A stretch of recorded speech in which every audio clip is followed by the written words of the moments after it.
Vatra festoi 18 vjetorin e pavarësisë së Kosovës. Ndiqni edhe videon ton. Më 14 shkurt në New York, Federata Parashqiptare Amerikës Vatra organizoi një aktivitet madhështor.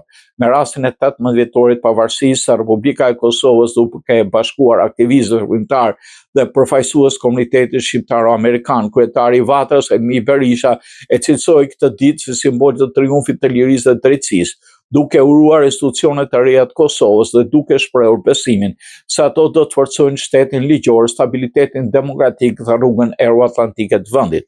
Ai reafirmoi gatishmërinë e Vatrës për bashkëpunim të ngushtë me Kosovën dhe theksoi rolin e diasporës, rol kyç për lobim politik, diplomaci publike dhe zhvillim ekonomik, gjithashtu bëri thirrje për mobilizim të komunitetit në mbështetje të ish-krerëve të UÇK-s përmes një proteste në Washington DC.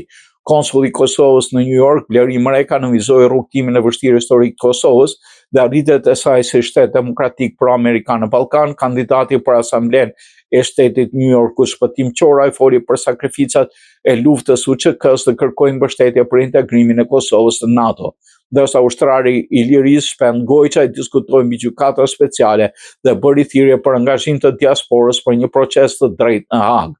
Kandidati për Kongresin Amerikan, Diamant Hyssenaj, theksoi rëndësinë e bashkëpunimit kombëtar. Rektori i Universitetit të Kosovës, Vullnet Ahmeti, vlerësoi kontributin historik të diasporës dhe Vatrës në rrugën drejt lirisë, duke e cilësuar pavarësinë si moment sui generis të vulosur nga drejtësia historike. Në fund, ai dhuroi Vatrës portretin e heroit kombëtar Gjergj Kastrioti Skënderbeu dhe botime e simbolit të universitetit.